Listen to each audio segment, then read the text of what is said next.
You're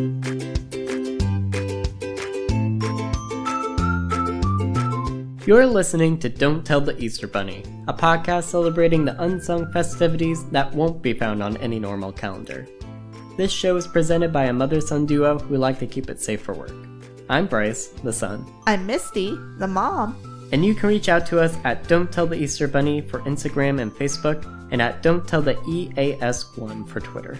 Or you can email us at don'ttelltheeasterbunny@gmail.com. No special characters or spaces. Okay, let's hop to it.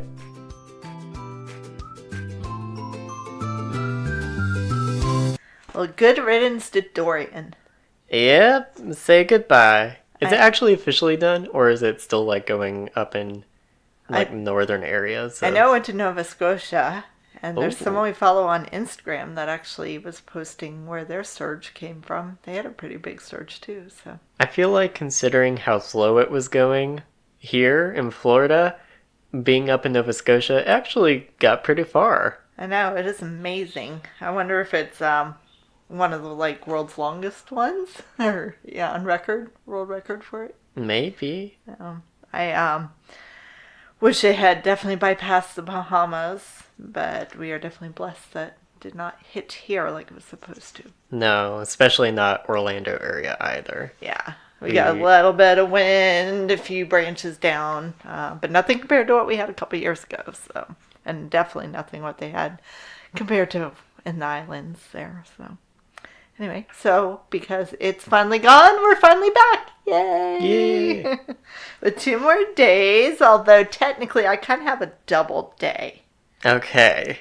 Double day. Are you doing some double dipping? Double D from Ed, Dexter's, Ed and Eddie. Oh, Ed and Eddie. I was thinking Dexter's Laboratory. Double D. His sister. Oh, okay. Well, I'm thinking the other one. Both are Cartoon Ed Network. and Eddie, yeah. So, anyway. All right, so my days, I should say, are Defy Superstition Day. Okay. And what day do you think that probably is? So I know Friday the 13th is coming up this week.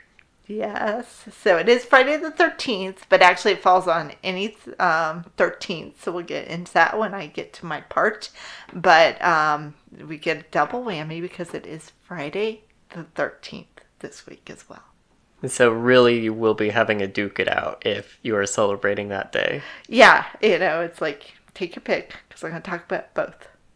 Okay. And what's your day? Well, my day is... Interestingly, it could maybe be 2 different days, but it is supposed to be on September 15th, International Dot Day. And the reason why I say it could be on several days is that on their website, the official website for this holiday, it's September 15th-ish. 15th-ish? Yeah. Okay. And I can explain a little bit more about that when we get there. But because the 13th comes up before the 15th, would you like to start off this go? I guess I am up first, aren't I? All right. So I have Defy Superstition Day, which falls on December 13th, but this year happens to also be Friday the 13th. And basically, it's kind of getting over your fears, your phobias, breaking any of those superstitions out there that you might have heard of. So it's, I think, a positive thing in a way. It's not dwelling on them, although I think there's still a cool mystique, about all these different superstitions that we've heard growing up and stuff. But I think it's kind of cool because it's working through those phobias and fears and basically getting past the fact that superstitions are just superstitions. They're fun stories, but nothing bad is going to happen to you because a cat walks in front of you or you walk under a ladder or anything like that. Some of the more popular ones I'm going to talk a little bit about, and of course that will lead eventually into Friday the 13th.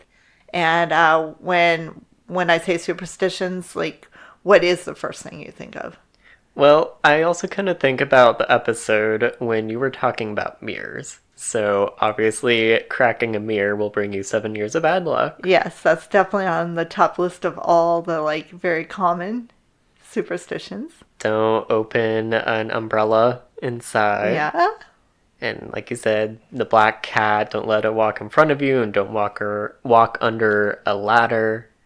It'll all bring bad luck in some way. Yeah, so it seems like it's interesting that pretty much on all the websites I went to visit, they had like the top 13, the top 25. Top 13, yeah, huh? the top 10, things like that. And they pretty much are all the same stories that we have just heard throughout our lifetime. And it's just kind of funny how we acquire those.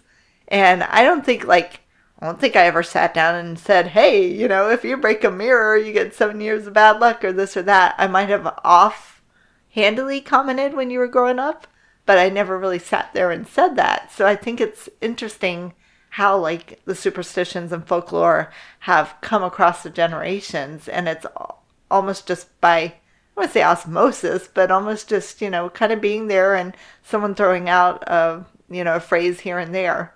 And then eventually you're like, oh, okay, I understand what that means because it's in context, or I end up going up and looking it up, things like that. So, well, and I feel like media has to do a lot with it too. Like, you'll have,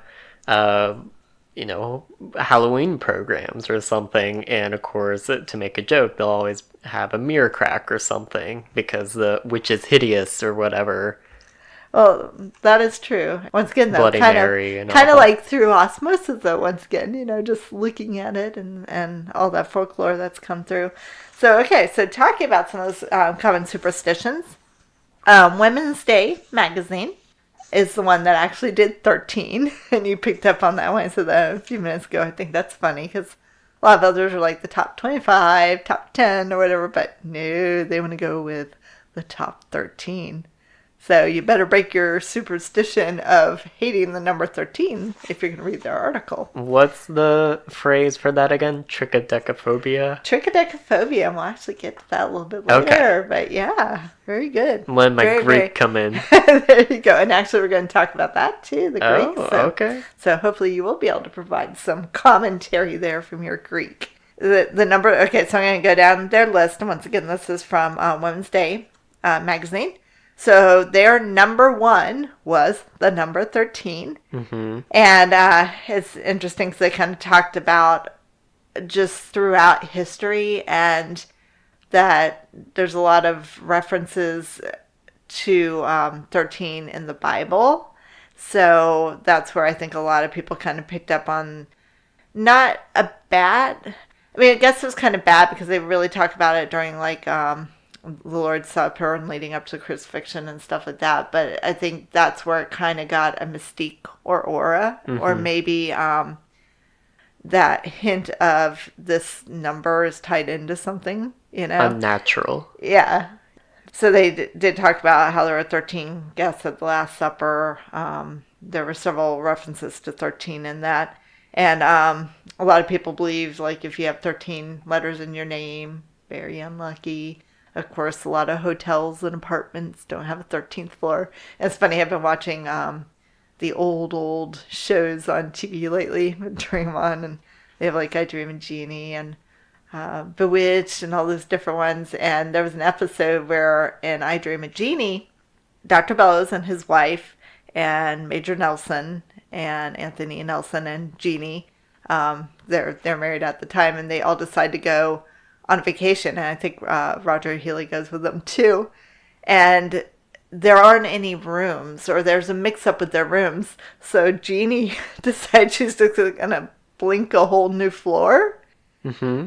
But it happens to be the 13th floor. No. So you can imagine so much stuff ensued. Not, it ensued because there was a new floor all of a sudden, but the fact that it's the 13th floor, and it was a really funny episode because they had this drunk guy, and he'd show up and he'd get off the elevator and he's like, yeah, 13th floor. And by the end, he's like, got everyone convinced there's a 13th floor, and of course they blink it away and he ends up on the roof. Yeah. Things like that. So anyway, I think that's really funny.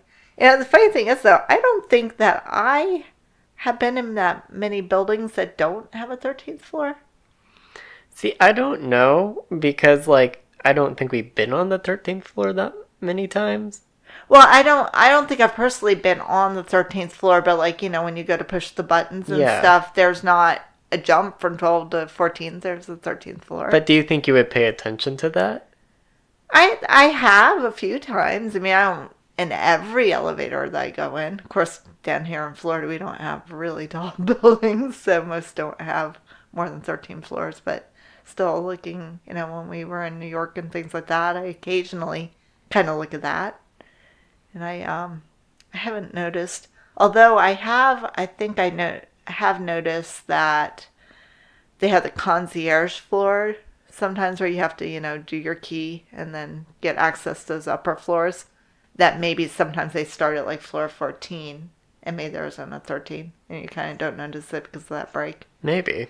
So I've also thought about it when it came to, like, when we went to Myanmar. I don't remember us ever actually going into an elevator, but I know, like, many societies, mainly Japan and I think China, like, number 4 is their unlucky 13 because it sounds very similar to the word meaning death. And so I've always been like, I've heard that they don't have a 4th floor on most buildings too. yeah, I don't remember us ever going in an elevator there. And once again, I think they were very low buildings that we went in. Yeah. Most of the government buildings were only like 2-story. I think there were a couple 3. The yacht we were on was like 3 stories. But That's getting close. We hardly ever used the elevator. Mostly did the stairs. And then I think all of our other hotels were all like single. Well, the one that was kind of built into the hill on the river there was 2-story. But otherwise, they were mostly 1-story. Yeah. I don't know if that's because of construction and codes and typhoons and things like that, or if it's maybe because of the fact they don't want to get close to 4. Maybe. Yeah. I mean, they certainly have buildings that are over 4 floors. Yeah, but we really didn't see that many. Yeah. We didn't, so anyway. So going back to Women's Day magazine here, Black Cats was number 2. And they say that in Egypt, for example, cats were considered lucky, but this dates back to ancient times when cats were considered sacred.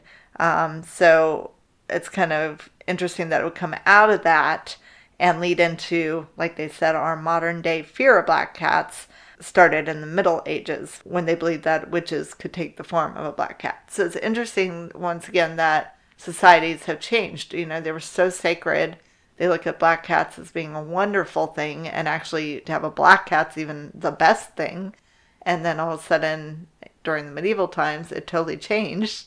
And it was a totally different concept, thinking that a person could shapeshift basically into this being. Yeah. 3, breaking a mirror. So you did pretty well with your guesses over there. Yeah, well. So, yeah, breaking a mirror. And we talked about this during the mirror episode, 7 Years of Bad Luck.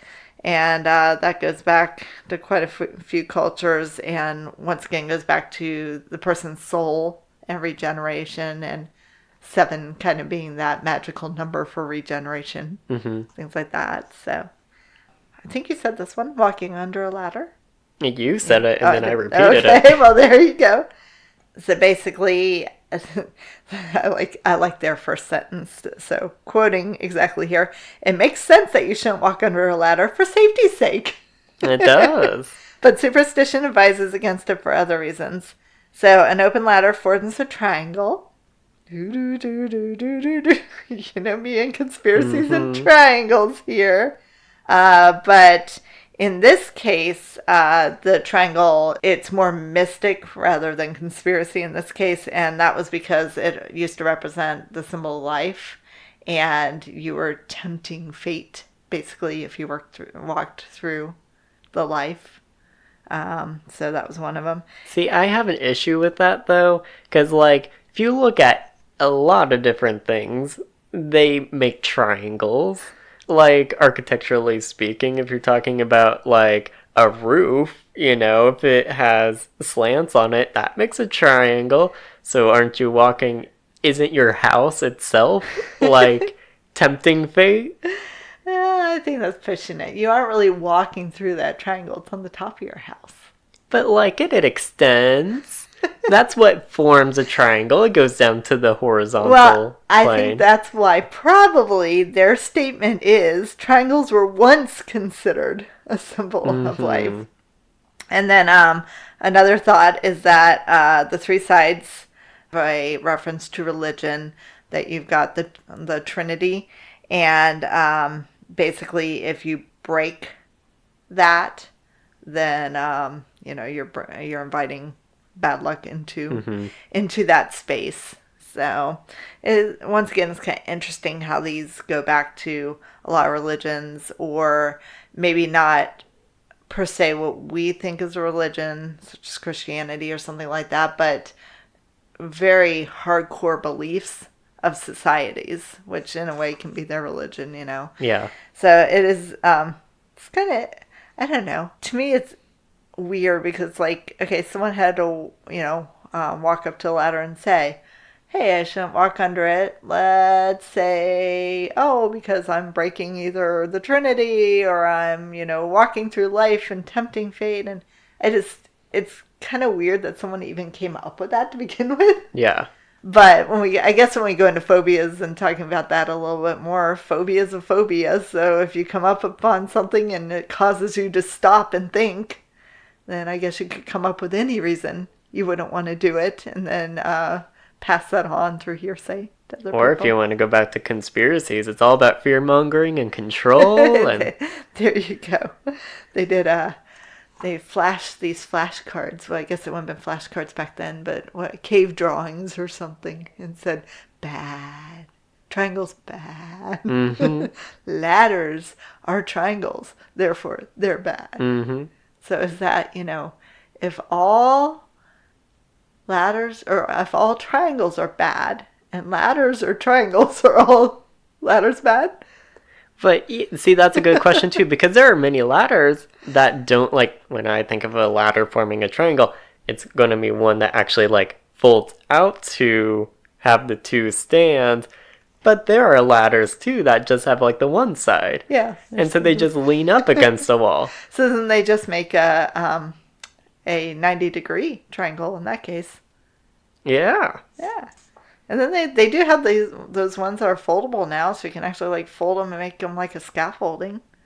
Those work well over, like, pools if you have to clean your screen. Yeah. Things like that. But anyway, yeah, I just think it's weird that someone, like, would walk up to an object or see something like Black Cat and be like, oh, I'm going to make this comment, and then all of a sudden it, transcends all these generations. So, all right, number 5, throwing salt over your shoulder. So, okay, question about this. Isn't it that you spill the salt, and in order to protect yourself from whatever spirit it is, then you actually throw the salt behind your shoulder? Yes. And you know why you throw it behind your shoulder. Because you're hitting the demon's face. Yeah, actually. Is it? Yes. That was just a guess, really. Yeah. All right, so it's that, that you've... I know that Looney Tunes did this a lot. The little devil sitting on one side, the little angel sitting on one side, kind of, your conscience and pulling at each other. So it was thought that over your left side was the demon or the devil. So if you actually toss the salt back that way, it would hit his face. And if it hits him in the eye, of course, it's going to cause havoc, getting salt in your eye. And hopefully this would kind of disorient him and cause chaos in his world. So he wouldn't, then try to do anything bad to you. I didn't know there was actually a thought that on the left side there was, like, this evil being or evil consciousness or whatever. So it wasn't, when I started researching, I mean, I knew some of the superstitions a little bit more than just, by name or whatever, but still, when she actually, like, sit down and really read about that, the 13, I think, was the most interesting because it just had so many references all around. It had references in the Bible, it had references in daily life.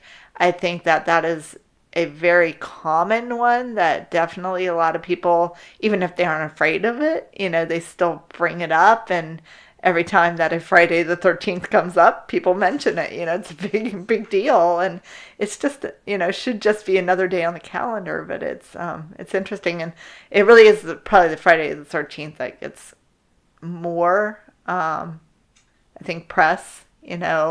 But definitely the number 13 in other situations seems to kind of throw up that red flag for a lot of people. Aunt Shell was born on the 13th. Yeah. And actually, I had a friend that had so many, she felt that she had so many bad things happen to her on the 13th that she literally took the day off of work and stayed home. So in some people's minds, it really is true. Yeah. So, but anyway, you said this one, I think you did, opening an umbrella inside. Yes. Yes. So do you know where that comes from? Just common courtesy, like if you're in a room with a bunch of people, you don't want to be opening something that can whack them in the face. They're not demons that deserve salt. So that kind of goes back to the why would you go under a ladder because it's stupid. So, there's different things on this. That was another thing too. There's some that it's a definite. There's no, with the salt, there's a definite. This is how it came about. With the mirrors, it's kind of definite. It goes along the lines of regeneration, at least. Now, it could change, the amount of time, things like that, according to society, but still is the idea of regeneration. The umbrella is one of those that has a lot of different ones. Okay. So that I don't know really which one is right, and I guess you could pick any one that you want. Well, what's your favorite origin story? I think... And the interesting thing about this, of course, they do say, they don't say sunbrella, but umbrella and stuff. Umbrellas are also used for the sun and protection from the sun. In fact, I think, now I know the word more is parasol. Same, yeah. Yeah, but I do think a lot more people are using, quote, umbrellas now. And we saw a lot of that the other day at the beer festival. A lot of umbrellas out there. But... so I guess the one that I like the best is protection from the sun. So it should only be used outside to protect you from the sun. And if you open it inside, there's no sun to protect you from, so you're insulting the sun god. So now we're pagans. Yes. Does that work in Christian societies or Islamic societies? Anything besides Greek or Roman? Well, hey, we worship not worship, but we have Christmas trees, right? And Yule logs and all that. So it gets back to, I guess, that fine line again. Where is it, between if we're going to make a pagan holiday, we're going to make a Christian holiday to go along with it. Uh-huh. So that was one, and that is probably, since you asked me, my favorite one. And then just some people think bad luck rains on you if you open inside. I don't know why an umbrella would produce rain, but... And then it's supposed to, so not only does it protect from the sun, but it protects from the rain, and the same thing, that if you're using it inside... It's no longer for protection because you're already protected from the rain, from the sun, anything like that. So it basically, if you're not using on the opposite side, so we talked about the sun and upsetting the sun god. Well, the opposite side is if you're not using it to protect you from the rain and opening inside, you're insulting any of the spirits within your house. See, you're bumping their faces. There you go. Yeah, so that, I don't know. That whole superstition, I don't quite get. No. I can get some of the other ones, but that one, doesn't make sense. Some parent was just really tired, probably back in Victorian age, of their kids always opening up their parasols before they left to go outside. And so again, it was fear-mongering and control. And they're just if you do that, something bad will happen. Probably. It'll be me spanking you, probably. Now, like I said, there were several sites that had these, but I just happened to grab this one because I like the fact that they did the number 13. But this particular site did not say where that really came from. So I don't know if that was, how like far back that goes. I don't know I don't know when umbrellas were made or parasols. I think they've been around for a very long time, but I'm not sure. Yeah, but probably not like the 14th century or medieval times, Probably, right? yeah. You think so? I think so. What, out of like a big palm leaf or Oh, yeah, it could be elephant ear or different something like that? material. It could be leather or something. I guess. Like Romans probably had them too or something. I guess I just would have thought those societies would have just gone inside. I mean, what? Otherwise, later on in different eras, no, you can't go. If you're medieval, you have to go. You have to stay inside. Yeah. What else did they have to do? I mean, they had the Wasn't like plague they had to deal with, so sure, stay inside. They couldn't Get walk boarded up. around a window shop. They couldn't saunter. Yeah, they couldn't saunter. All right, next one. This would be, in your terms, atiswe. And so, bless you. Yes, so saying God bless you after a sneeze. And Like Gesundheit. yes, or Gesundheit. And this one is from Pope Gregory the Great. And basically, this is attributed to him. And Women's Day has down that he said it to people who sneezed during the bubonic plague. Pretty much what I had heard, how it got started. But apparently they said that this wasn't even the reason it got started, so it wasn't like a weird superstition. He just always blessed these people after they sneezed. Okay. But it was attributed wrongly to the fact that basically the soul's leaving the body, when you sneeze. Mm-hmm. And that's how I had always heard the superstition. So I didn't know it was really attributed to a pope and that he was just doing a good thing. He was just being a pope. Yeah, blessing the people. So that's how it got started, actually. Have I ever told you the full expression of ateswe? No. So, ateswe means to your wishes in French, and it is, meant for whoever sneezes, and it's your bless you. That's on the first sneeze. If they do a second sneeze, you say atezumu, to your loves.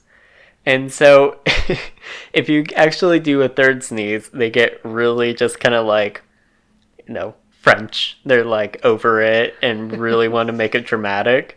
So, the full expression after that becomes avec un grand A et beaucoup de S, et à tes enfants et à ton argent, et qu'il dure toujours, que les tiens durent toujours. So that basically translates to like, with a really big A and many S's, because that relates to just how it's spelled, to your children, to your money, and let them endure forever, and let theirs endure forever, or always. So basically it's like just saying, I want all the blessings for your own finances, and your children's finances, and your children's children's finances, and stuff like that. So when do you think they're told that expression? Like, when do they have to learn that? When they're 5 years old and all of those words? Again, it goes back to the parents. They just get fed up with the kids sneezing over and over. That would be horrible for us when we go through allergy season. I know. The French would get very mad at us. This is true. All right, I did not say this one. Carrying a rabbit's foot. I forgot about that one. And so, but it's a Lucky's rabbit's foot, right? Yeah, actually they did have on one of the sites broken down good superstitions and bad superstitions. Mm-hmm. So, just because I think that we've kind of made the term superstition negative, but there, are some quote good superstitions out there. Yeah. So, and the Women's Day magazine says that this can be traced as far back as the 7th century BC. So this gets back into kind of religion or paganism, because it was a talismanic symbol. and it was believed that the left hind foot was a handy way to benefit from the rabbit's luck. So basically, that's what they focused on. So I guess if you had a different foot of the rabbit, it would bring you good luck. I guess But so. then the Chinese took it even further. They actually believed that it was prosperity, and some cultures have thought that it, like rightfully so, I guess rabbits, are the symbol of reproduction. That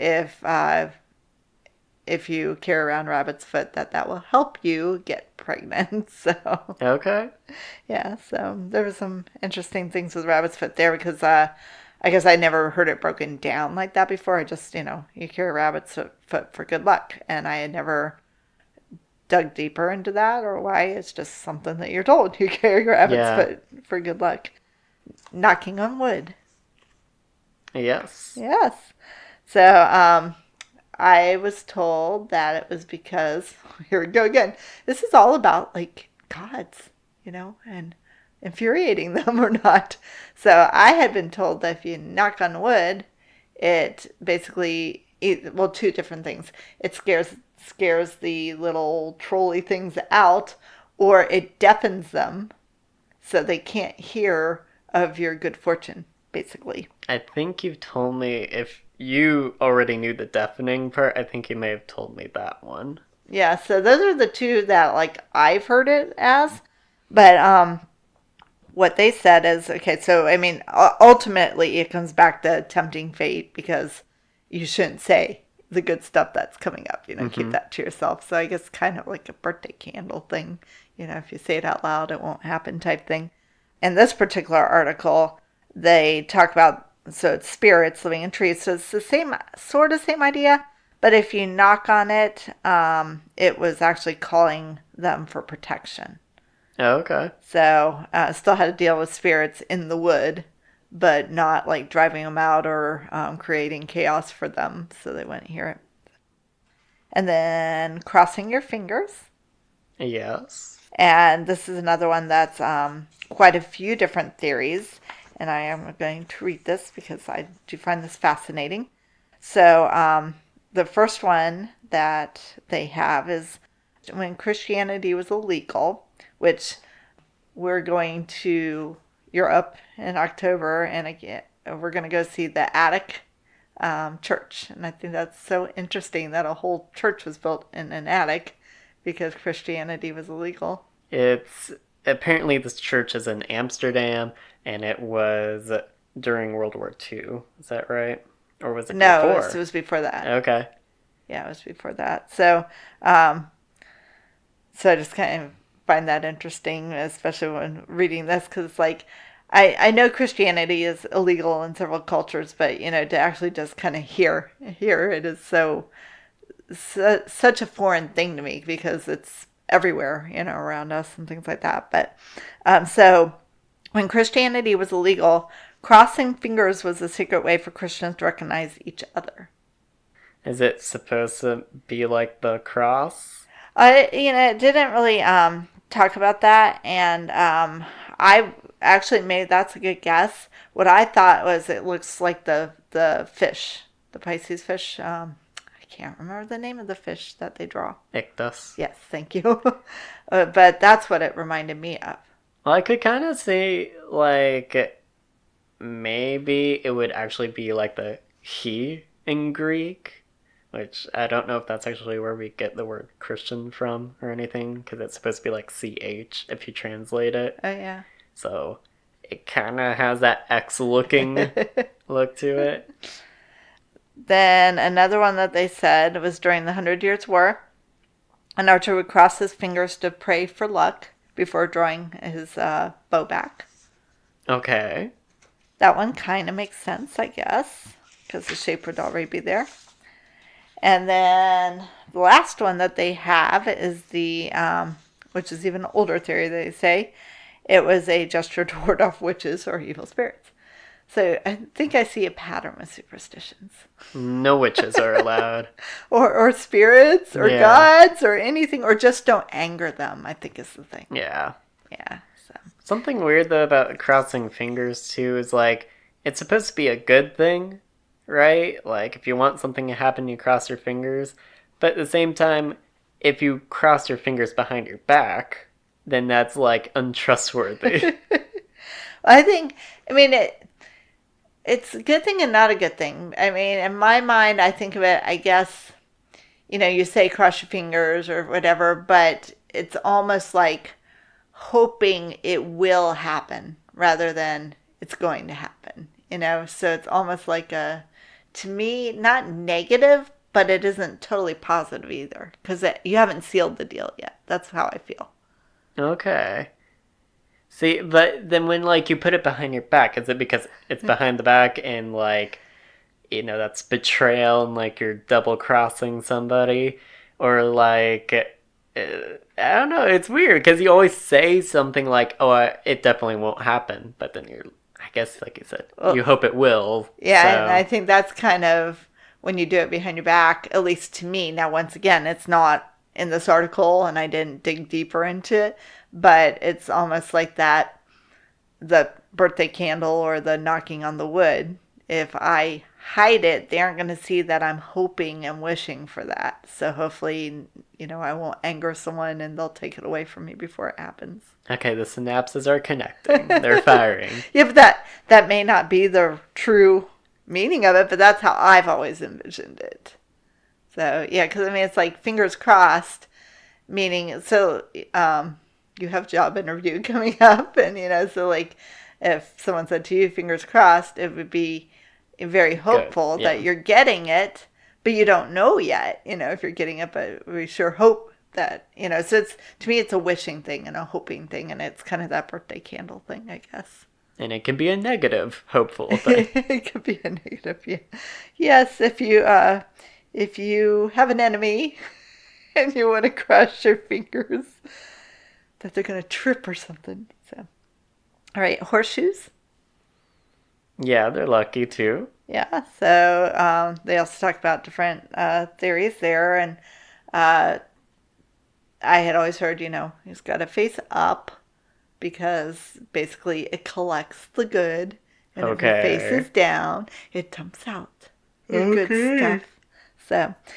So what they talk about is the first is the devil appeared at the door of a blacksmith who agreed to remove his shoe from his hoof if he promised never to enter a place where a horseshoe is hung over the door. So I had never ever heard that one before. No. That's like, I guess, preventing the devil coming through your door. So, and the second belief is that the witches rode on broomsticks because they were afraid of horses. So a horseshoe is a good charm to scare them off with, which I had never heard either one of those, that they ride on brooms because they don't like horses. There are other reasons why apparently they rode on brooms. So, like, I feel like that is a very large stretch of the imagination. And the funny thing is, too, the next one that I get into is probably not Halloween, but a lot of these could definitely lend themselves to Halloween. So maybe that's, it's not October 13th, though, but maybe why they did Superstition Day on September 13th, even though Holiday-ites really didn't know who developed it and stuff like that. But it's awareness. Yes, awareness. They get you prepared for the next week. So I like this because, the whole idea is, once again, the Defy Superstitions Day is so you can get over these fears and know that they're just stories. But I'm like, when we get to phobias, okay, there are some phobias that I have, but these superstitions, I don't know. I don't know how many people really, believe them. Like I said, I know the one person that stayed home, but just don't know in general. It's like, is it just fun stories to tell? Yeah. Anyway, next one is 4-leaf clovers. Mm-hmm. So once again, that is a good superstition. So this goes way back biblically. And in the article, it says that when Adam and Eve were evicted from the Garden of Eden, Eve snatched a 4-leaf clover as a remembrance of her days in paradise. I don't remember that. I have never heard that either. And I have read that part of the Bible quite a bit. And I have been to all my little Sunday school classes, and they never talked about that. So, like I said, my research didn't go beyond just kind of briefly looking these up. So that is one that I will have to go look up, or if any of the people out there know a little bit more about that story and can substantiate it. I But feel like she would have had other priorities instead of being like, oh yes, let me find a rare looking yeah. clover. So anyway, yeah, it's one that I've never heard that before, but then again, some of these others I haven't heard either. And they seem a little bit more plausible. So basically, the lucky attributes have been assigned to that rare plant, but I still don't think it's necessarily based on that. But that's probably me for not doing my research and looking that up. But That's I a thought that was fun, interesting. kids, pick and choose what you want to believe. Yes. So we are up to number 13. Okay. Can I guess, maybe? You can guess. I don't think you'll get it, Okay. I was thinking about this when you were saying, like, hopeful for some of your enemies to go through something, like stepping on the crack and you'll break your mother's back. That's a good one. I didn't really see that in the different ones that I did. But yeah. So it's not that, apparently. No, it isn't. That would have been a better one than I think the one here. Yeah. Bird droppings on your head. I've heard that, it's bad. I don't think you want it to ever happen anyhow. Well, it's actually one of the good superstitions. Okay, so I've also heard it was good, but I don't think it is. I personally have had a few bird droppings on my head. Yeah. And I can tell you nothing good ever came out of it. No. So, but basically, they believe it brings wealth, prosperity, and everything like that because it's a sign from heaven. If it were like bat poop, then you could sell the guano Maybe. and get some money off of that. Maybe, but yeah. Actually, the worst one that I had was when I was acting, and we were doing a murder mystery on board a ship. Mm-hmm. And I was outside at a table, and you were in the middle of a scene, and all of a sudden a bird comes, and I mean, it was all over me. Yeah. And I couldn't break character or anything. I mean, I could do it in character and get upset about the bird, but it wasn't like I could leave and clean it off right away either. So yeah, that was not a very good experience. Not for you, but I'm sure for everybody watching. Yeah, it was probably very, very entertaining. There was another time that we did a murder mystery. I don't know if we told you about it, but it was an immersive one, and it was at a hotel, a really cool old hotel that definitely has some ghost stories to it. But it was over 3 days. It was a lot of improv, and the people that are there taking part in it definitely immerse themselves in it and things like that too. And like half the people at the hotel are there for the murder mystery and half are not. And at one point they chased me to get some information or something and chased me out, and I had to hide under a bush for several hours. I don't know if I told you that. And then we of course had one of the murders happen, and it happened out by the pool, and our effects were pretty good actually, like the blood and everything, and how they did it was really, really good and pretty lifelike. So the murder at the pool was a gunshot, and of course he was bleeding profusely from his heart area. Mm-hmm. And it looked very much like real blood, and it was all over, and it was not stopping. It was through his shirt, on the pavement, he was down. And some other people in the hotel, of course, heard the quote gunshot, because we used real guns but with blanks, right? So they weren't like fake guns or anything like that. So they really did make a pretty big loud noise. And of course, the people saw the gun, and they saw the shooter. And they see a person bleeding on the ground. So they called 911. Oh no! Yeah, and 911 showed up. Yeah, so that was interesting. Very fun. Very different. So anyway, but the only thing was you really couldn't get away, and it was really hard they had to kill off different people throughout the weekend, and most people that had to go back to a job or different things like that would be killed off first, and it would be very hard to get them out off property because you can't have a dead person just walking around. Yeah. And I mean, these people that were into these murder mysteries and came to these things were into these murder mysteries. You didn't get a break. They would follow you to your room, things like that. So very interesting. But anyway.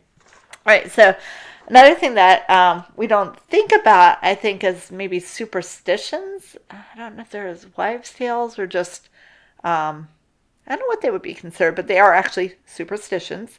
And just briefly, I'll go through them, but like itchy palms. Yes. Twitching eyes, things like that.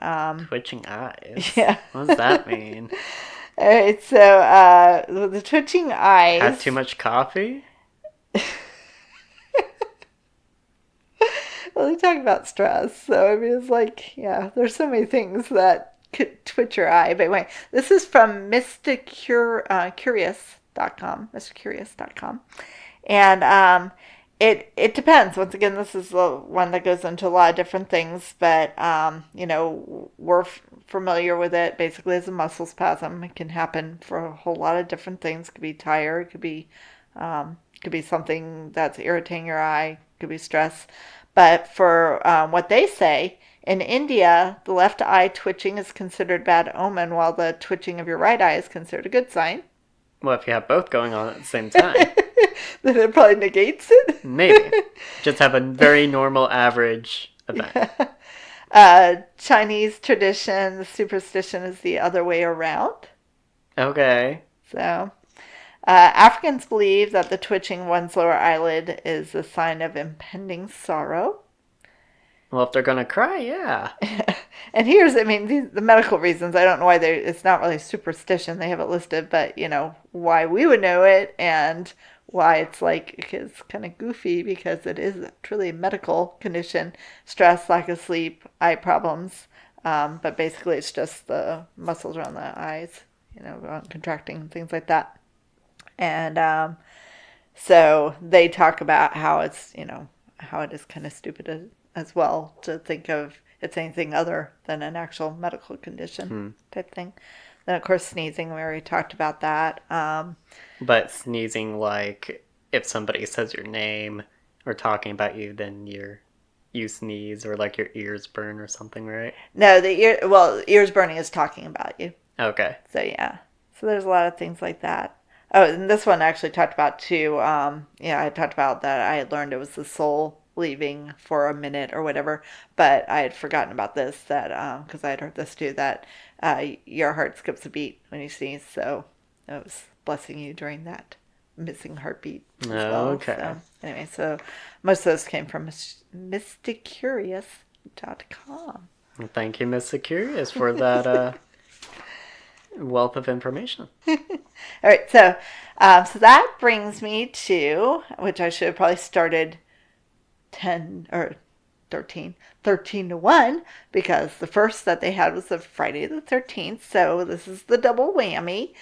We've got the Defy Superstition Day because it happens to be September 13th, but this September it actually is also Friday the 13th. It only occurs twice a year. So this year, in 2019, it's September and December. So, and actually, when Dad wrote one of the blog posts, he had put Friday the 13th, and it got mixed up or whatever on the days. So I had to, I thought, okay, not a problem. He wrote it, and there'll be Friday the 13th, so I'll, just date it to go out on that day.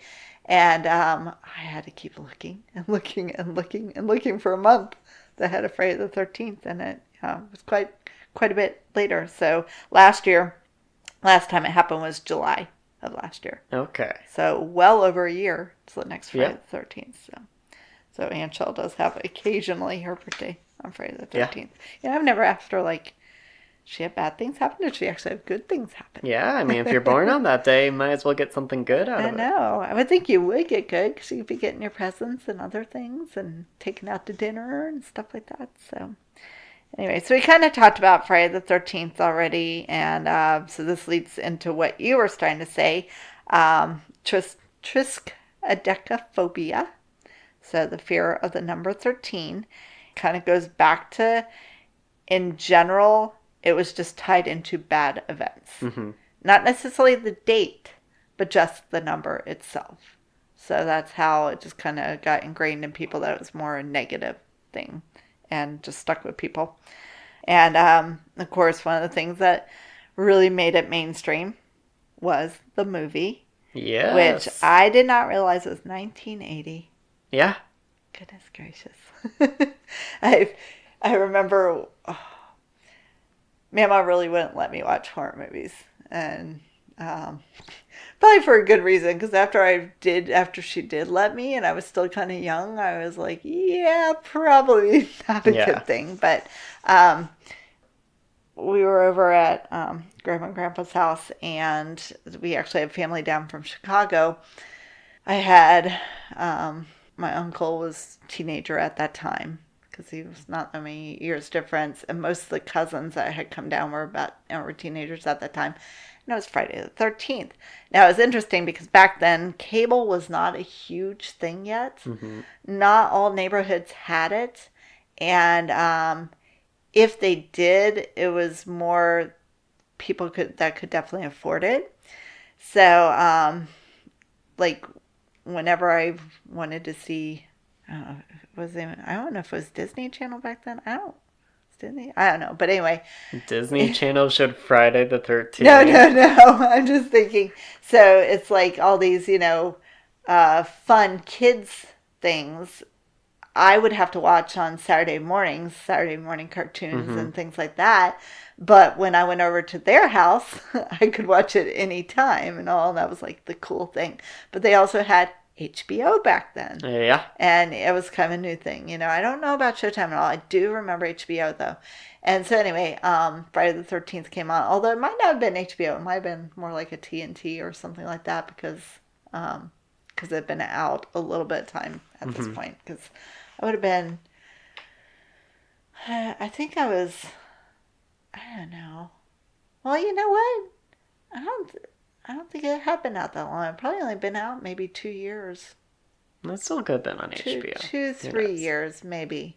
But anyway, so I begged them to watch it because they're all watching it. I wouldn't have, been able to watch it myself. And that's also the house that, go back to the mirror episode again that I talked about, that I didn't like that hallway because the mirror was at the end of that hallway. So, on that side was the mirror and the bedrooms, and then this side was the big room with the TV and stuff. So I really would have had nowhere to go. It would have been all by myself. But we had a baby blanket, and it was Fafa's baby blanket that Grandma had kept, and we had all the girls and Mama were all trying to get under this tiny baby blanket, and every time there was like scary music, we would put it up over our eyes so we wouldn't see what happened. So I only saw a couple like kind of gross parts, and I've seen it since then, since I've been older. So now I know what those parts are, but I had only seen a couple. However, we were doing pretty good, right? We're like, we made it through the movie. We got to see a horror movie. We didn't see the bad parts, but we made it through the movie. And then, have you seen it? I have not.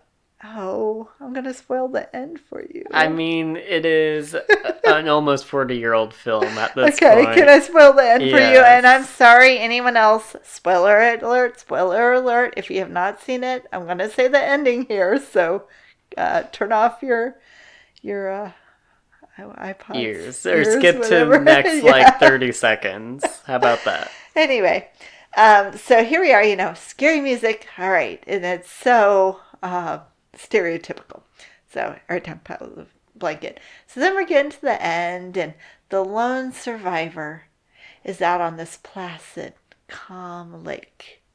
Some would say a crystal lake. Yes, there you go. A crystal lake. And the crystal lake. Mm-hmm. And I don't know if it was a canoe. It was a boat. Anyway, floating. Of course, tired as could be. I can't remember if she was covered in blood or what. But anyway, she survived, right? And so thankful. She's taking in everything that's gone on, but she knows she survived. And she's going, drifting, drifting, drifting. And then all of a sudden, he comes up out of the lake and grabs her. Mm. No music, nothing. And it's like this big boom or some kind of music, but it was not like nice. It was just boom. It happened. And it's like, none of us were prepared for that. Oh my gosh, my heart was racing for days. And it wasn't even gory. But it was definitely that shock value. I was like, huh. So anyway. They got you good. Yeah.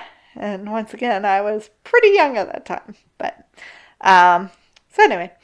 So back to some of the things we talked about already, that the buildings don't have a 13th floor, many of them. Many people, I had not heard this one before. So this is Holiday-ites. Many people will not allow 13 people at the table. I haven't heard that one either. Yeah. So that's when they set up the second table, the kids' table, right? Yeah. Maybe that's why, because I always had a kids' table and I never knew why. I thought it was because I got kicked out because I was a kid, but maybe because there was 13. You know, it would have been 13 people at the table. So 13 people at a table is a lot, too. Like, having to try and find a seat for everybody, making sure that they all have their silverware and plates. That is a big... And put the leaves in the table. Mm-hmm. Skippers would not go out to sea with a crew of 12. Do you know why? I do not. Should I guess? Yeah. Because one of them could not walk on water. I don't know. What? I don't know. I'm talking about the number 13 here. So if they go with a crew of 12, the captain makes 13. Okay. So when we did that kayaking excursion a couple weeks ago, remember there were 13 boats? I don't remember that. Yeah, you don't remember when they all had to go here, or one? Well, I don't 2, remember 3? there being 13 Yeah, because he made a them. big point of it. Who wants to be in the 13th boat? And he always stopped at 13, and everyone's like, okay, you're going to say 14. He's like, nope, 13's it. But anyway. And then ancient Mayans of Central America were most advanced culture of all Americas, and they considered 13 sacred, which actually we kind of learned about that a little bit. So just real quick to kind of wrap it up here. So talking about since Friday the 13th is a phobia, based on a phobia, triskaidekaphobia. Phobia names, I'm glad you brought this up because I was going to actually talk about it. So phobia, the word phobia is Greek. Fear. Okay, yes. And it's in Greek, and since you study Greek there. Phobos. I find it interesting anyway that I found this website. It's called the Phobia List. And he did all this stuff about phobias. And he ties into, not himself, but other, books of obsessive compulsive and fears and just things like that and phobias.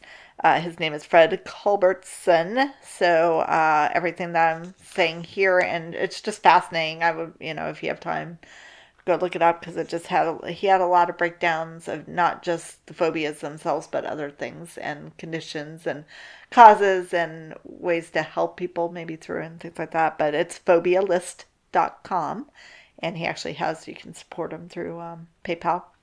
But he talks about how phobias get their names.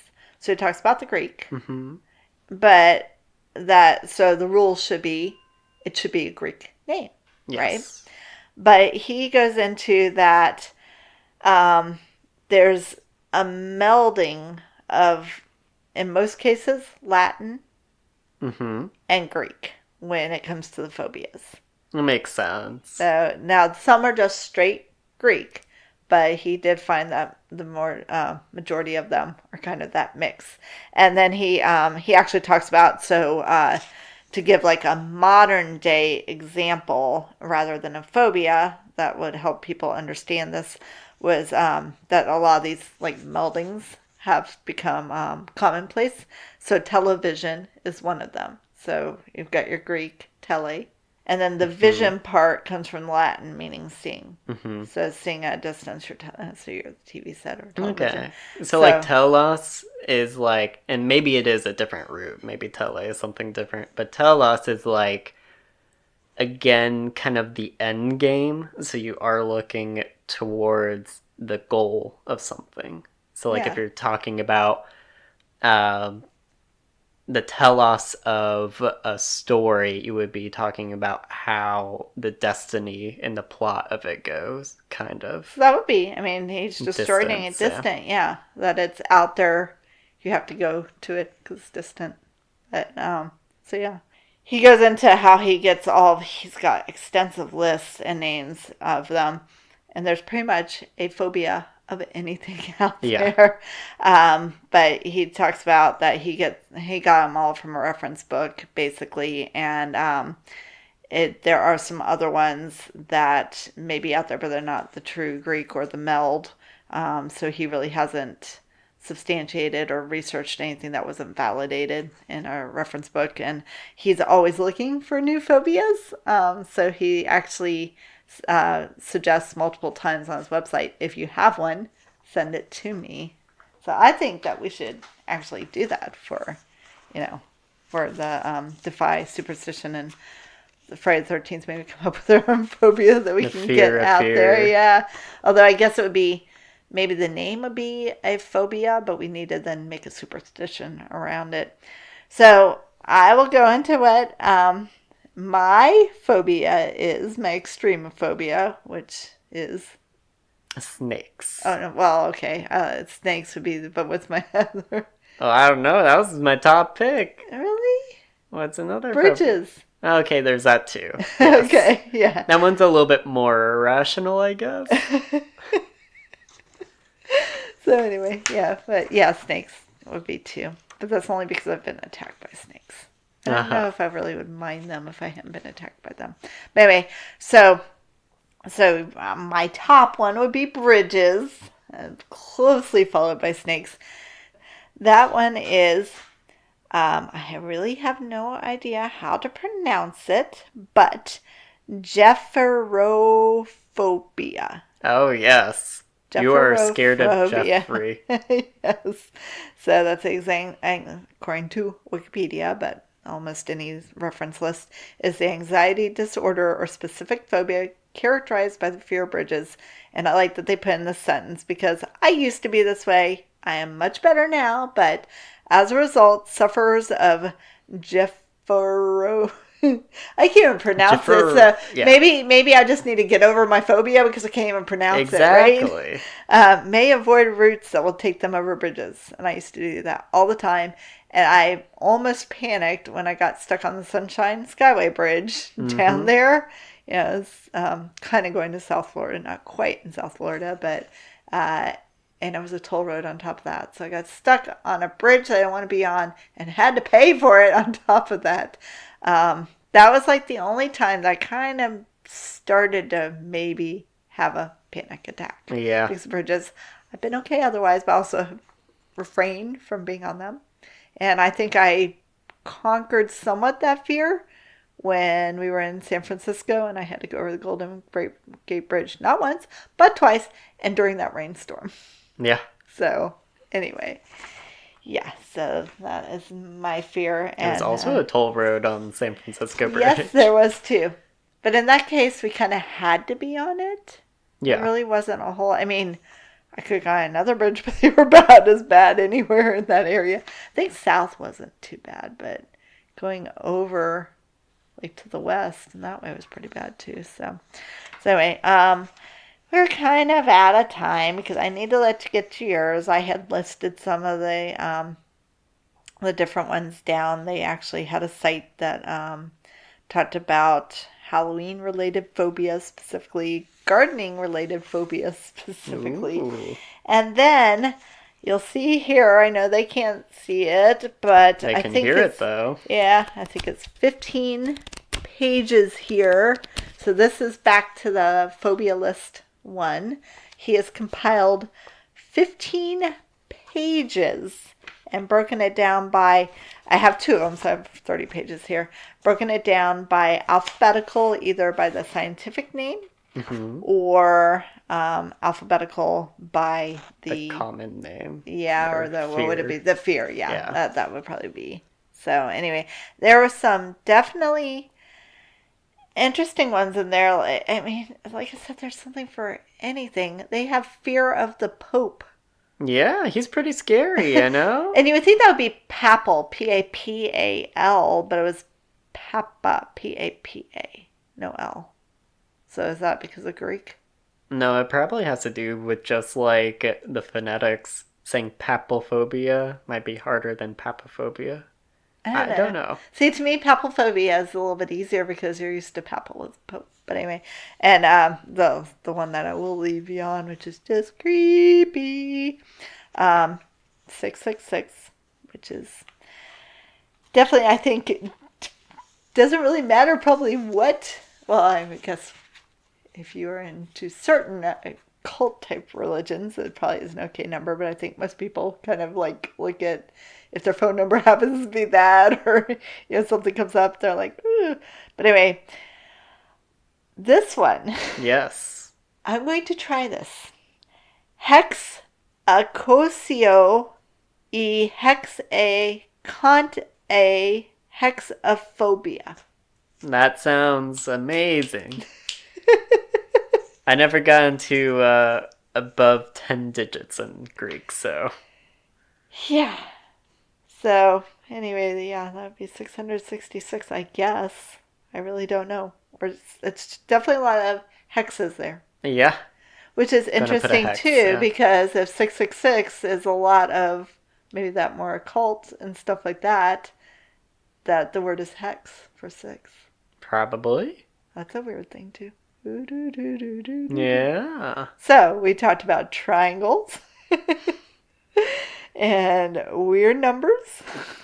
Salt in demonic faces. Yeah.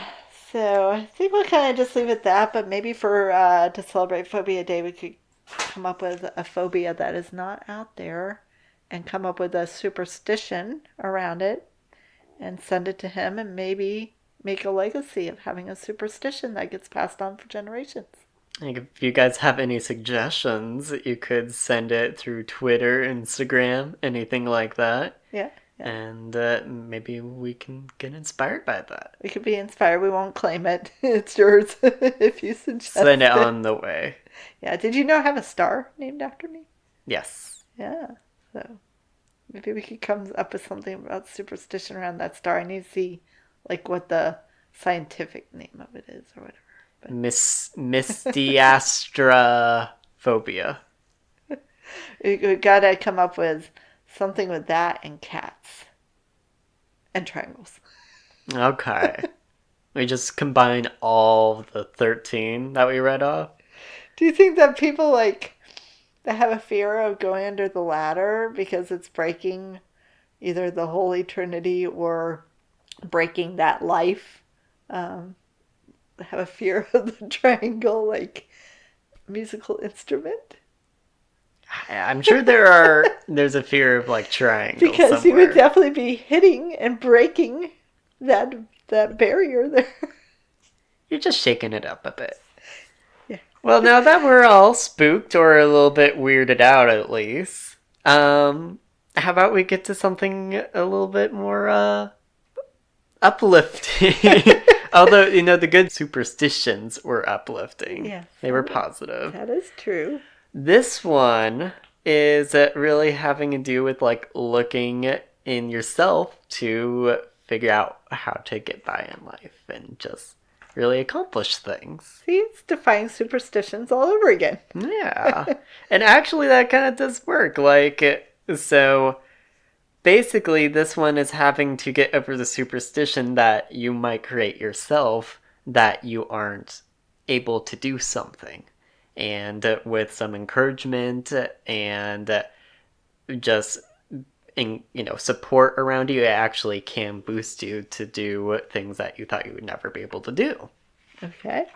So the day is International Dot Day. It is recognized by a whole cohort of teachers back in 2009, who I think Terry Shea is credited with really taking the charge.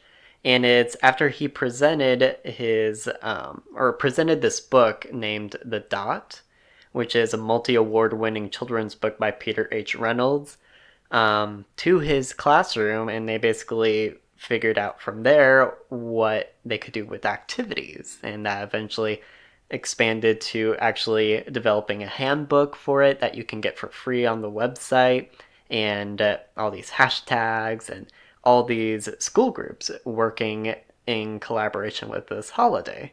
Okay, I'm intrigued because I'm sitting here going, I don't understand how a dot makes you think of your inner self, but okay, I guess I will learn. Well, yes, you will. And just to go back to when we're talking about, okay, September 15th ish, like I was talking about, this is kind of like a teacher related thing. So September 15th of this year is on a Sunday. So I think the reason why it's like 15th ish is so that if it doesn't fall on a school day, they can actually make it work in that following week or so.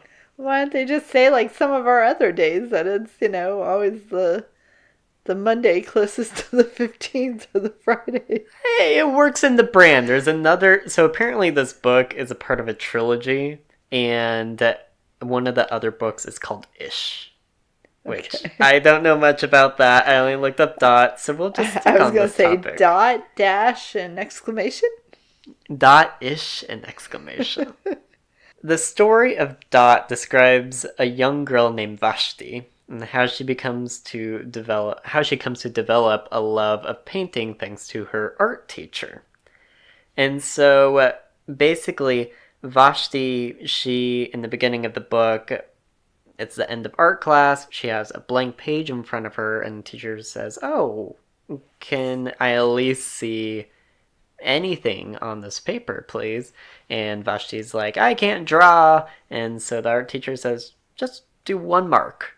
And so Vashti goes ahead, puts a little dot on it, and that is kind of how the story develops after that. And evolves, and it starts describing these ways of just how to encourage somebody and how that actually brings out something in them that they might not be able to see otherwise. Actually, before I go on any further, I thought Vashti was such an interesting name, too. And I was recently been listening to Vashti Bunyan. I don't know how to pronounce her name. Have you heard of her? No. She is like, she got started in the 60s, I think. Like 1967 is a really big album for her. It's very hippie like. But she is still producing music. It is my friend Clyde's favorite artist. So it was just like, oh, okay, this is cool. I like it for a cat name. Vashti. That'll be our next cat name. Yeah. I don't know what the etymology of Vashti is. I don't know if it's like Russian or See, I would have thought. Hindi. I would have thought more like Hindi. Maybe. Indian. Bunyan. I mean, like, that's not what this girl's, Maybe name that's is in maybe the the book, last but name's a stage name. I think most of it is a stage name. This woman is from the UK, and yeah. Anyway, that was just a little aside. That might be a recommendation. Listen to Vashti Bunyan on this day. Has no correlation other than they share the first name. But really, you can kind of segment International Dot Day into 3 of the core principles from the book. So the first one be make your mark, which is kind of like the slogan for this entire book and this experience. So, like I said, Vashti, she started to discover her interest in art by placing a mark from a pencil on a blank sheet of paper. And in this way, making your mark means you've got to take the first step at completing something to be able to actually expand your knowledge or just be able to take on, oh, Jimmy! Oh. Not a black cat passing by us, but an orange cat. Jimmy is the talker of the house. But Jimmy, you want to be on the podcast? he's a little busy.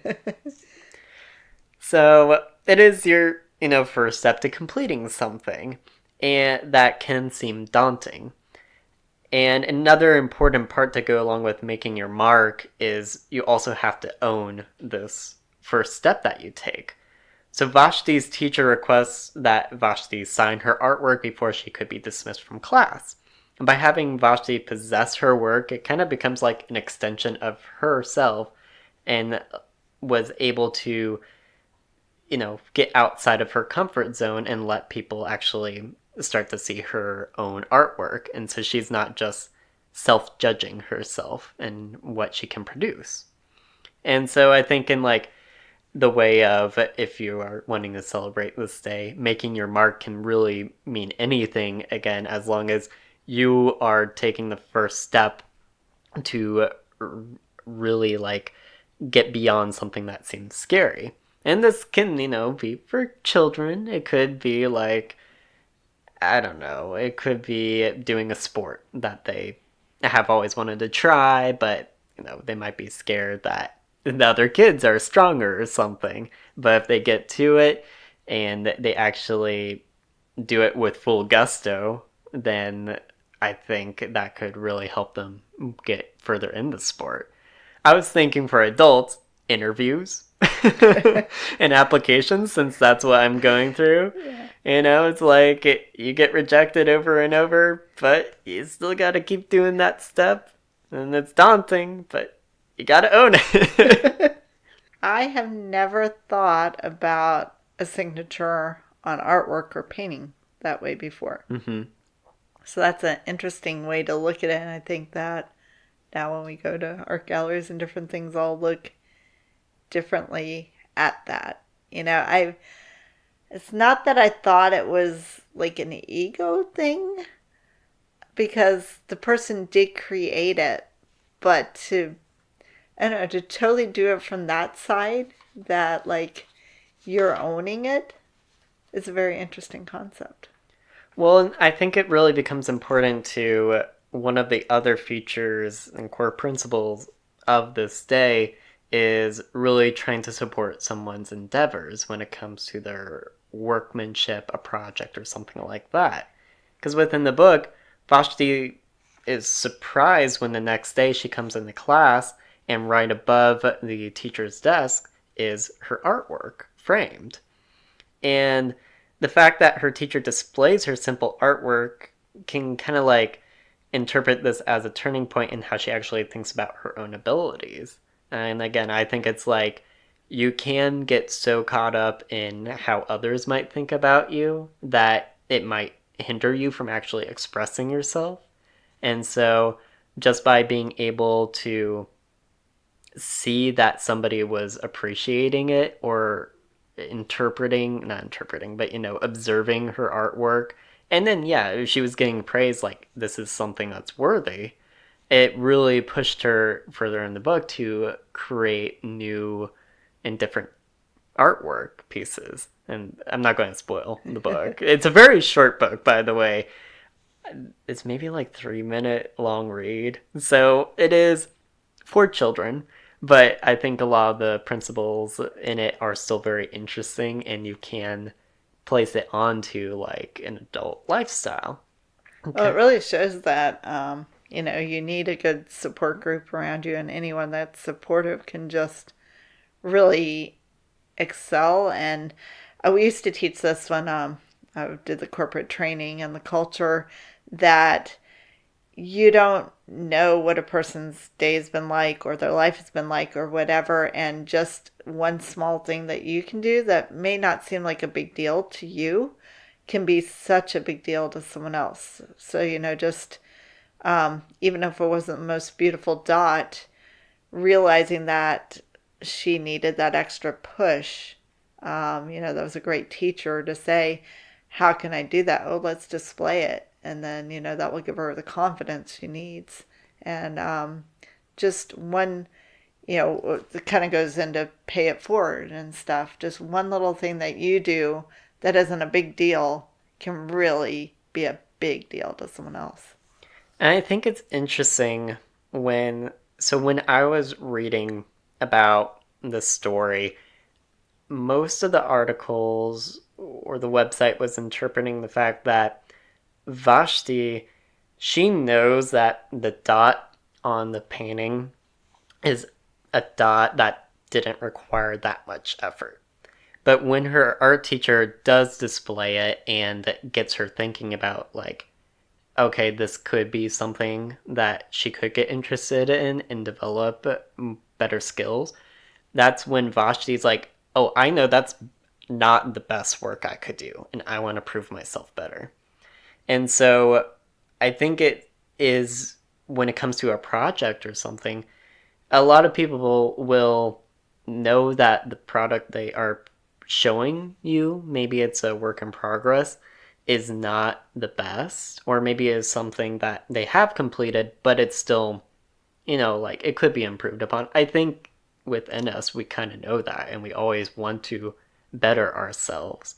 So just criticizing and critiquing somebody from like the get-go, saying like, oh, you could do better here or here, maybe that's helpful, but in a lot of ways that might be kind of restrictive to actually how they can feel. It's weird. It's a weird balance to have, especially because I understand there are a lot of people who have hard time giving or receiving comments or compliments, I should say.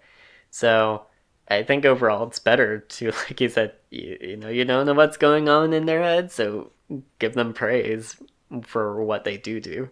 Yeah, and definitely the way, that you choose the words can be a huge difference too in supporting someone or bring them down. So the third core principle of this day was not really used too much in the marketing except for in the educational handbook. That it's cool because they are very open to wanting you to spread and participate in this event. So you can go on their website and register for the day, and they will give you this like pretty thorough educational handbook. It's like 19 pages long PDF, and it gives you all these ideas about what you can do and kind of different things you can talk about with the kids or anybody you wish to talk about this with. But they mentioned the idea of connecting dots. So I took that as using the knowledge you already have on a subject or a technique and linking it to a new interest of yours.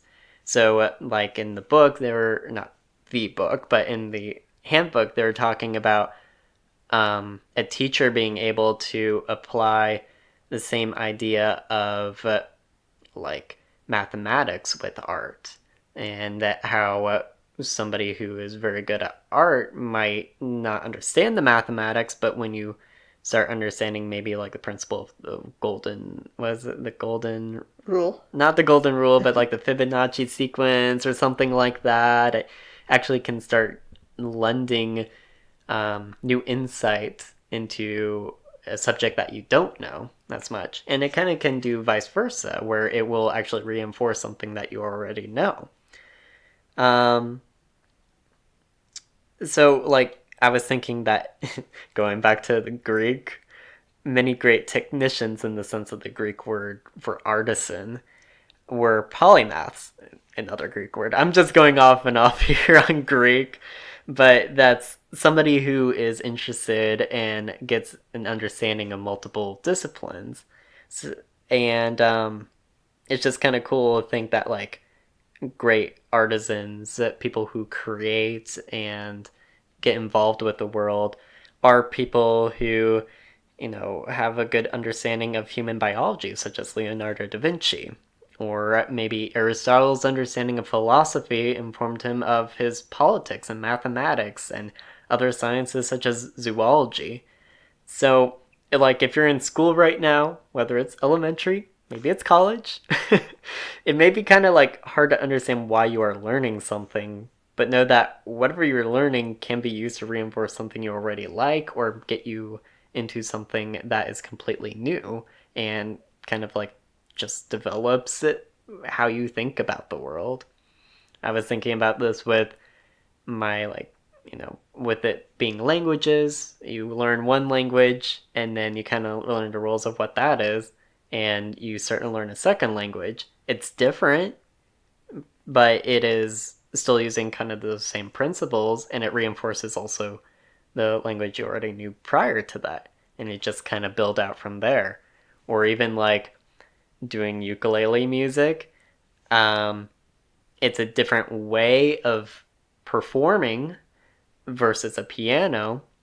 But now that I'm kind of like linking the piano and just like the basics of the piano with the ukulele and looking at music sheets, it's kind of all making sense in the musical theory realm.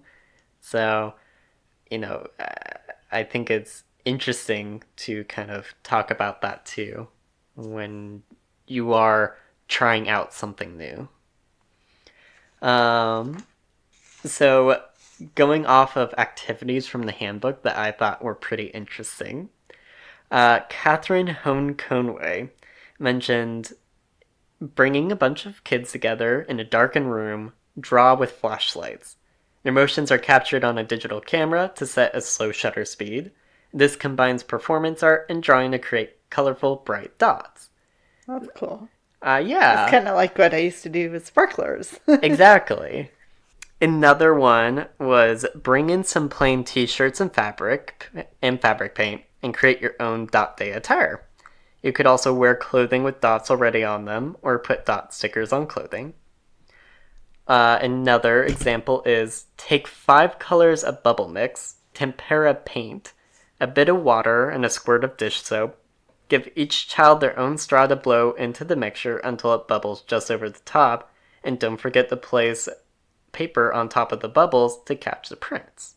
Yeah, we used to do that actually with the kids in preschool. I think that's an interesting way to create dots. Yeah. And it's like scientific. You can get into it. I like the ones that were pretty involved, And so there are also the photos that accompany this handbook showing off different activities done by school groups every year around the world. One of them I really do like is a wall of dots as 3D textures that create larger dots. So they kind of look like beads that are glued onto the wall or something like that. But it just is like, it's cool to look at. They're all colorful, but also having that 3D texture accompanying it was pretty just visually appealing. In thinking about what dots kind of represent in art too, I was thinking about pointillism. That type of style of art, right? And I actually got into articles talking about how contemporary art uses different dots. And it kind of did start off with pointillism. Do you have any idea of when pointillism was a thing? Oh, I should know this because that was like the main style that I used to actually do when I did artwork. Yeah, and because one reason I liked it, it was so easy to shade things with it. And so it was I don't know, I found it to be one of the easier styles of art. So I tended to use it a lot more, but that's an interesting thing, just as we come up later into this little about discussion. Well, about pointillism in specific. Yeah. Well, since you're kind of saying that, it must not be very old. I'll say 40s. No. I actually thought that's kind of when it did start. Because to me, it kind of looks very 50s. Like I was explaining earlier, there's a bit of a segment that I cut out, and but just talking about how comic books use dots as a type of shading device, and that was very representative in the 1950s pop art movement too. But no, the years that it was actually very active were around 1886 to the 1890s. Oh, wow. And 1886, we can pretty much say like that's the start of it, because that was the first time a pointillist painting had been displayed at an art exhibit. And it was actually the final Impressionist paintings in Paris. That was the final one ever. And so pointillism goes into a neo-impressionist or like a post-impressionist kind of art style. And it can be divided into the earliest form, which was called divisionism, or which focused on color separation, which will be explained in a bit. And the latter would actually be pointillism actual, the actual name of it, which focus on the application of the paint onto canvas, which is more of what you're talking about. So, Georges Seurat is accredited with displaying the first pointless creation Un dimanche après-midi à l'île de la Grande Jatte, or A Sunday Afternoon on the Island of the Grande Jatte, or even more simply, Sunday in the Park. I'm glad you said that and not me. Yeah. So it is a 6 foot 10-inch by 10-foot canvas piece. So it's pretty large. Yeah, that's huge. Yeah. Decorated with many Victorians relaxing or even sauntering. And I'm going back a few episodes talking about World Saunterers Day. Sauntering on a wooded bank that borders a gentle lake with boats on it. So it looks to me like a Sunday maybe in Central Park with a high pollen count. I think, I want to say I've seen that Yes. picture. It's famous, but I thought it was, I didn't realize it was pointillism. So, well, technically it is divisionist, but it still used the same application process as pointillism, and that's kind of what started off the whole pointillism movement. So, if you really want to get, like, nuance in here, no, it's not pointillist. But I am going to show you it, and... Yes, yeah, I know that one, but I didn't realize it was pointillism. Yeah, so I think most people have seen it in some Yeah. way because of pop culture. Of course, the painting would become a popular piece due to, most notably, Ferris Bueller's Day Off, where Ferris Bueller is it the Chicago Museum of Art? I know it's definitely Chicago, but I don't know the name of the museum that owns this piece. But, you know, he goes in and he just stares at the painting, and then it keeps switching back and forth between his face, and, like, it has a whole landscape portrait of this picture, and then it keeps zooming in until, like, it reaches this one girl in the picture with blue eyes and all that. Another recent film that included it was Looney Tunes Back in Action, where the characters, they go into the same museum and they go through several different paintings and interact with everything in there. So, of course, they go into this one. Sondheim also wrote the music and lyrics to a play by James Lapin entitled A Sunday in the Park with Georges, which is... Yeah. basically a story of Georges Seurat with, I think, his grandson, his son, or something like that, while he's actually developing and painting this scene inside the park. Which I don't know if he did. I don't know if he did that. But a really fantastical article that gives you an overview of kind of like how painted dots entered contemporary paintings. It's called Is Dot Painting the Remnant of Pointillism? Describes the origin of this particular painting. So, Seurat based his dot technique on the theoretical writings of the physicist Ogden Rode. In his 1879 book, Modern Chromatics, Rode described a theory called optical mixture, which postulates that from a distance, human eyes mix colors together in order to create the perception of fields of solid color in the mind. In so doing, Rode explained, the mind perceives more luminous and vivid colors than what truly exist. So basically, Seurat thought that if he were to put all these dots on a painting, the human mind would be able to perceive colors that the artist would not have on hand to actually fill in kind of like a true experience of what it would actually be. I'm sure that's based on the same idea that as long as the first letter and last letter of a word are there, if the letters in between are kind of jumbled or mixed up, you still can get the word itself. Yeah, you'll form it Yeah. again. But what's so interesting is that they thought, and I saw some other articles saying Rode actually didn't think a more vivid color would come about, but that's what this quote is saying. But again, Seurat actually thought that like a different type of green would come about if the perceptor actually saw it without a specific blend of green on there other than those few dots, and that it would actually become something more bright and more luxurious to look at. But many did not enjoy this type of scientific perspective when it came to art, though, which I think is interesting because it was mainly the Impressionists. There are also aesthetes who were not about it. But the Impressionists that came before renounced the idea that art could be absent of movement, which I think is such an interesting thing that they would be like. I understand, like, they're trying to get away from the mechanical kind of feel of painting and the rigidity that was apparent in the painting world prior to the Impressionists. But at the same time, like, this is forming off of a scientific movement and off of like natural human perception of the world, which is kind of what the Impressionists were about.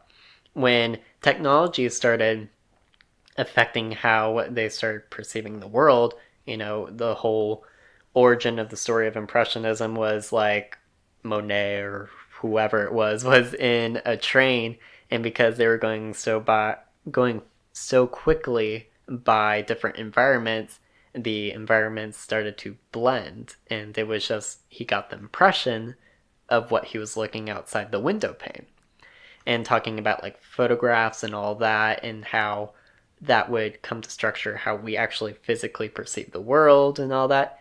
I think it's interesting that the traditional Impressionists did not like this other interpretation of the world.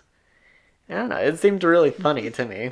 Well, it's very interesting because there's a lot about, tricking the mind and what you see and what you don't see. And it's fascinating that there's such a science on that, and they would bring it into the art world. And it's kind of like, I'm probably not going to say it right, trompe l'oeil. Trompe l'oeil. Yeah. Trompe l'oeil, yeah. That these paintings that you think are real, basically, and you could walk, into another world, a garden, because it's painted illusory like that. idea, yeah. And how a 2D structure can really be forced in our mind, force our mind to think it's a 3D object or a different color or whatever. And that kind of goes when you said about like the blending of the colors and seeing something else. Those, I don't know what they're really called, but those things that you're supposed to stare for like 30 seconds, that's like a dot on a paper or something, and then you're supposed to look at the wall and you see an image, but it's like you were staring at a black dot, but then it's red on the wall and stuff. So it is interesting what your brain perceives. And most recently, I think that was brought up with the is it gold or is it blue dress? Yeah. So, and at first it was like I can't remember if it was white or the gold or whatever. I couldn't see the blue. But then later I went back to it, and if I scrolled up just a tiny bit, all of a sudden it was like totally blue, like a totally different color. Yeah. And it just amazes me that your brain can do that. And I guess that's why magicians can make so much money, because your brain tries to fill in the gaps and what's not logical. Georges Seurat, he had one theory and he kind of wanted to prove it. And for him, it was kind of resolved after this first painting. He continued with divisionism, which is this whole idea of color separation. You have two different colors, your mind will blend the two. But he is still kind of known for pointillism and kind of for divisionism, but he wouldn't use that solely as his art form. He would use it to enhance different paintings later on. But overall, there would be other artists that would become attributed to this form, such as Passignac, who is more of the pointillist version. He was more interested in the application of placing the paint on the canvas, and I don't really know if he thought it was easier or if he was just interested in like the thickness or kind of like what kind of materials it was. But it was so interesting reading that this whole article, did pointillism, or does dot painting come as a remnant from pointillism and all that? Because with each rendition of dots in a painting, it would take on some kind of a new way of thinking about the dots. Sometimes it had to do with the form. Sometimes it had to do with like a metaphysical characteristic to circles and how they might be portrayed in a certain culture or in a certain artist style. But perhaps the most interesting group of contemporaneous painters that work with painted dots as their medium, to me, are the Aboriginal peoples of Australia. So when I think of like Aboriginal peoples of Australia, right, I'm thinking like really old civilization, so cave paintings and stuff.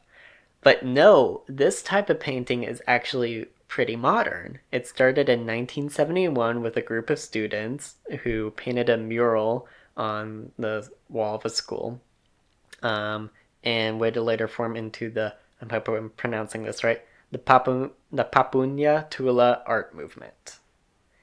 See, I think about like all the boomerangs that you see have dots. They're brown with like white dots on them. Yeah, but like I don't know if that's like ancient or if that's like modern Yeah. too. This definitely goes back to, that whole event with the students, and it's just such an interesting development in the Aboriginal culture. So these paintings describe the dream times from Aboriginal groups. Dream times are the historical accounts of their group that have survived after countless generations of oral tradition. So these stories also had a visual aspect to them, as they would be drawn out onto sand or painted onto members' bodies during certain religious events. The earliest editions of Papunya paintings were not made of dots, actually. The sacred visuals found in the sand or painted onto human skin were depicted onto canvas and oil and stuff like that. I think it was oil. They used different pigments that came from the natural environment too. I'll mention those in a bit, but they included straight line figures, animals, and fully formed deities that might represent the creation of the world, or it might, any number of stories that are spoken about the outback and all that. However, the tribes became worried that their personal stories would become appropriated by both Westerners and other Aboriginal tribes. So the answer was to encode the paintings with dots. If you didn't know what you were looking for, you wouldn't be able to figure out what was going on in the painting. And you may wonder, why is it so important to shield this truth if you're also wanting to kind of like show it off? It's like a catch-22 of, okay, well, it'd be nice to know what's going on. But, so the tribes shared their intimate histories only with those that they can entrust. And there are even different parts of a story that might be given to a member as they grow older and wiser, as they become the next leaders in charge of telling that story.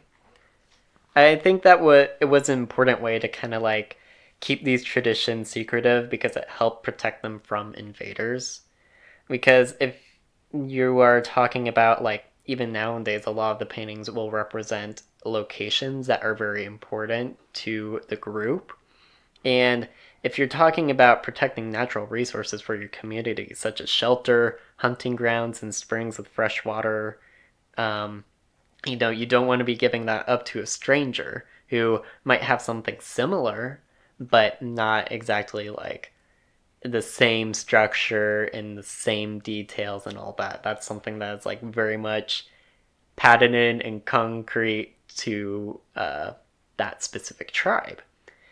And in the case of Australian Aboriginals, much of their culture had been torn apart by Western influences.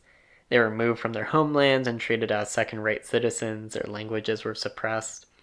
So their stories, we're trying to understand them and kind of like what they went through, they're reminiscent to what many Native American communities dealt with, especially during the Trail of Tears era and, after, before, the entire time they worked with Europeans, essentially. But having a way to keep your roots that no other person can interact with can give hope and identity when others try to strip you of those features. It's like if if other groups are trying to tear you apart, tear your spirit, and make you feel less than a human, having that connection with somebody that is from your community, and they might not even live around you. If you guys have that connection, then you still have those roots. Today, the information depicted in the paintings must be approved by a tribe's leadership, actually. And the paintings have done much to preserve Aboriginal history. Not so much in the way of like for the stories to get propagated over and over in the same tribe, but in the way of it's been promoting cultural awareness to the other Australians who are not of the Aboriginal communities. They also are a major economic resource for tribes who may receive hundreds of dollars for a painting that's sold. And again, because they are a marginalized people, they don't really have the benefit of earning a lot of money. And a lot of the time, they still live on their tribal lands now, or into whatever homeland territory they were forced to go into. Did it talk about how they sold them? Like, are they mostly sold to tourists or? I don't know if they're necessarily sold to tourists. I know there are private collectors for them.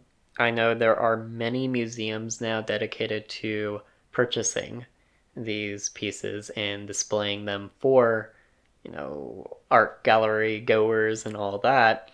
But they can get good money out of this. The website that I have been receiving a lot of this information from is the aboriginal.artaustralia.com, which actually helps to connect people to certain artists and paintings. You also still have what did I call it? So it's the Papunya, I think it's Trust Center, but basically in 1972, a year after the major event in 71, that's when a bunch of Aboriginal peoples got together and actually started to really look into this as being a way to prosper the different tribes. And I know the first two tribes, I can't pronounce them, and I don't have them on the paper. Lunjati, I think, was one of them, and then like Poo maybe it was Punya. I don't know, but it was like Quit cursing! It's supposed to be a family show. But it was like this intertribal working community, and it's only led by that group, which is cool. So the artwork is very diverse, and it had and still contains natural pigments derived from the typical surroundings.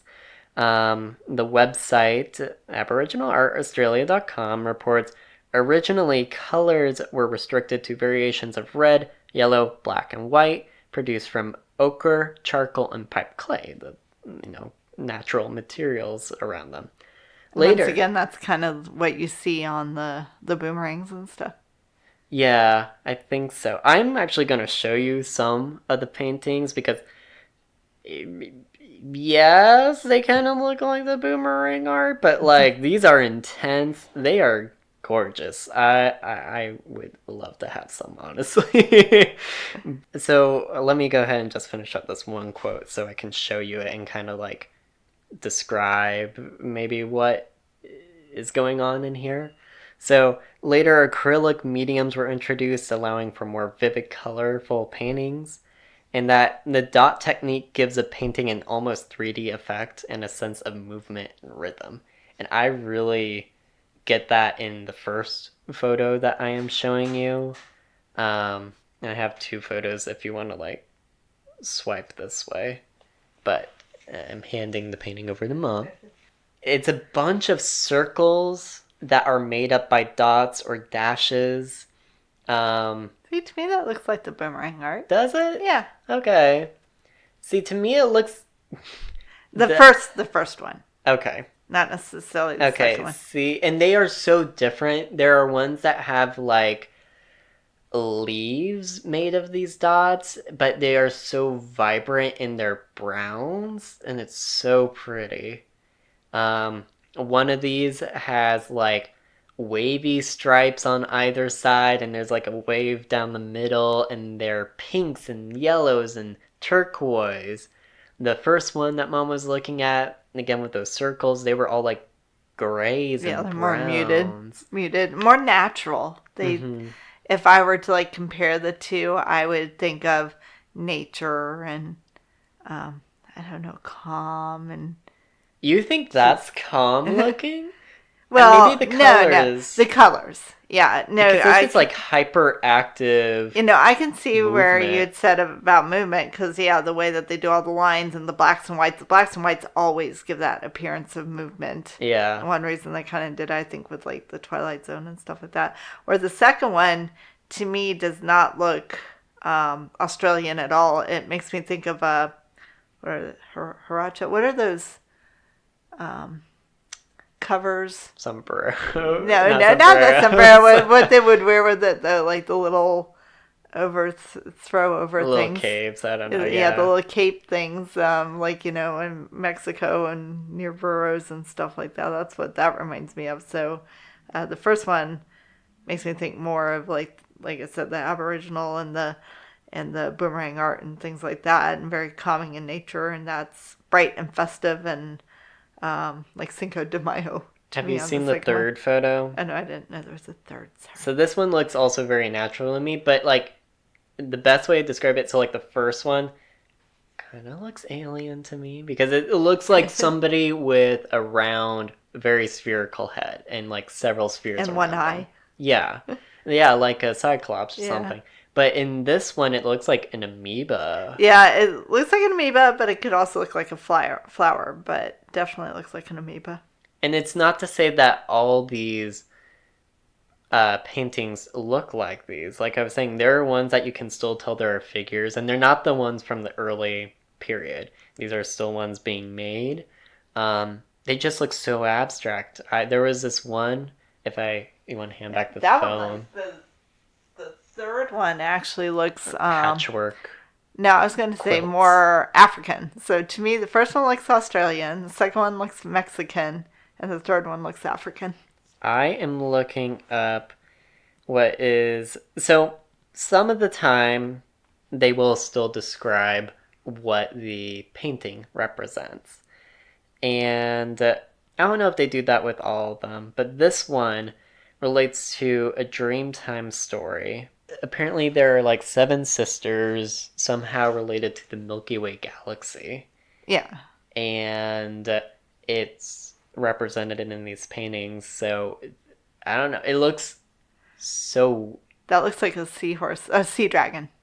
It looks like a sea dragon. It kind of looks like veins to me. Yeah. I don't know. I see the sea dragon. I don't know. But it's very abstract, right? I mean, it does look like capillaries too, but I first see a sea dragon. Yeah.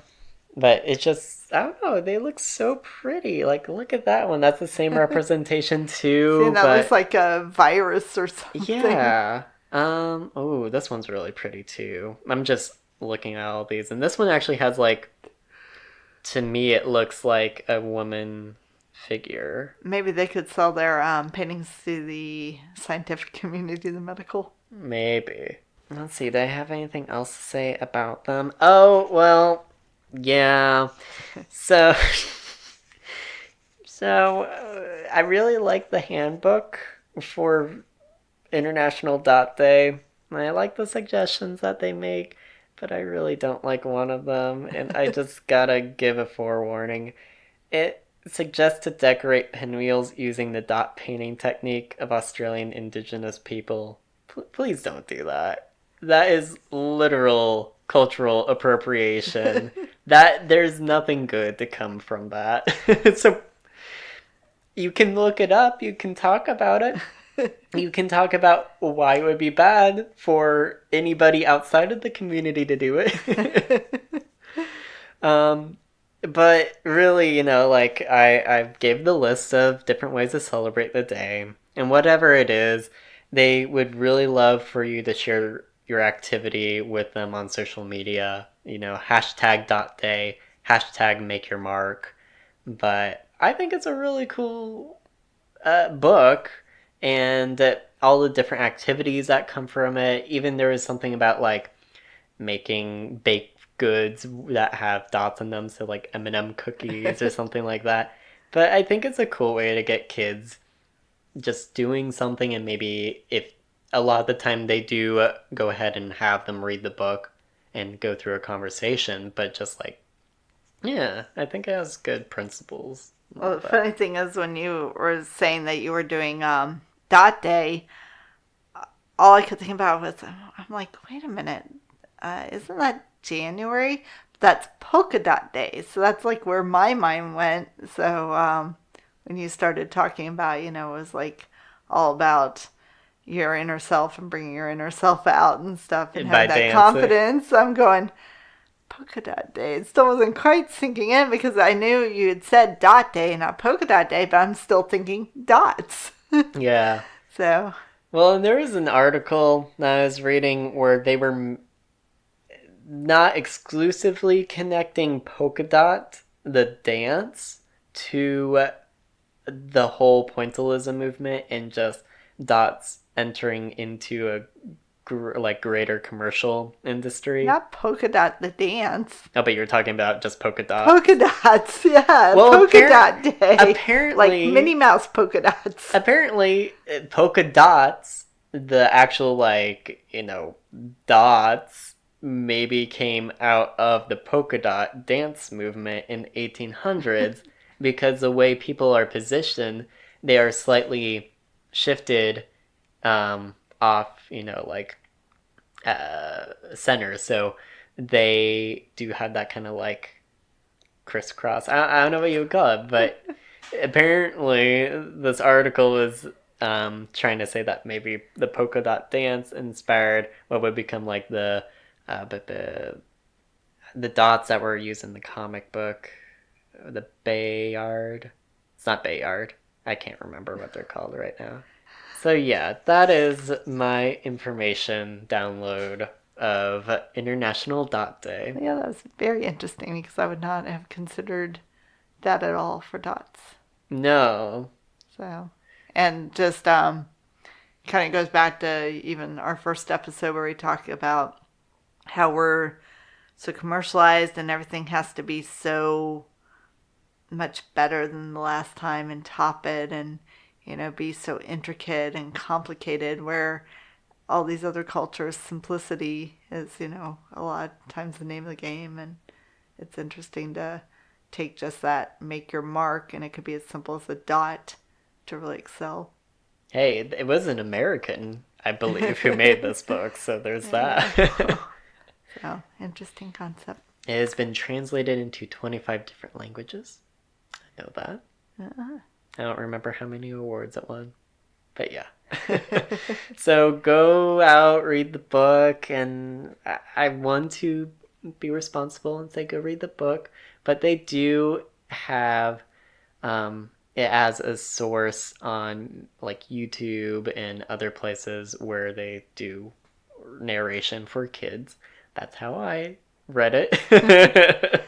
And you can make a dot out of big pile of salt and then throw it over your left shoulder. There you go. Yeah. It's mini dots. Yeah. They actually had those old-fashioned candies. You can still get them at the Cracker Barrel. The little dots that you peel off a paper. Yeah. I don't like those. I don't remember those at all. So, anyway. Well, that was our 2-3-ish holidays. Kind of 3 this week. Yeah. Celebrating 2 on the same day. 3-ish, because you got 2 and I had 1-ish. Yes. So it works. We will be back next week with 2 more holidays. Thank you, guys. Bye. Thank you for joining us in our hop through these silly and strange celebrations. We'll be back again with another assortment of holidays to inspire new traditions. You can follow us at Don't Tell the Easter Bunny on Facebook and Instagram, or Don't Tell the EAS1 on Twitter. And for emails, you can use Don't Tell the Easter Bunny at gmail.com. See you next time.